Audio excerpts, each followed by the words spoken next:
Bonjour, je suis David Macri, votre expert en formation santé et sécurité. Dans ma première vidéo, je vous ai parlé des documents indispensables.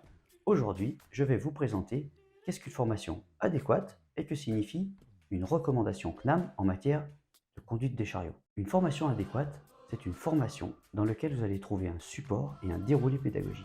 Vous y retrouverez une partie théorique et une partie pratique.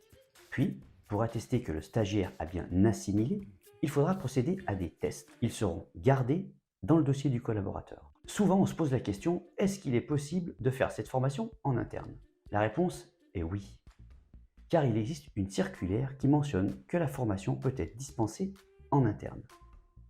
En revanche, elle mentionne également que les animateurs sont des formateurs compétents en la matière. C'est pour ces raisons que je vais vous laisser vous rapprocher du centre de formation et de compétences qui peut vous aiguiller, ou alors vous pouvez me poser la question via Workplace pour les procédures à suivre. Maintenant, revenons sur les recommandations de la CNAM, qui mentionnent un certificat d'aptitude de conduite en sécurité, ce fameux CACES qui procure bien des débats. On entend souvent que ce n'est pas obligatoire, mais c'est recommandé. Mais quelle est la nuance concrètement? En effet, ce n'est pas une obligation réglementaire stricte. Toutefois, dans la fameuse circulaire du 15 juin 1999, le ministère du Travail mentionne que ce dispositif est un bon moyen pour le chef d'établissement de se conformer aux obligations en matière de contrôle des connaissances et du savoir-faire de l'opérateur pour la conduite en sécurité fixée par l'arrêté. Enfin, les recommandations ont une valeur juridique reconnue par les tribunaux.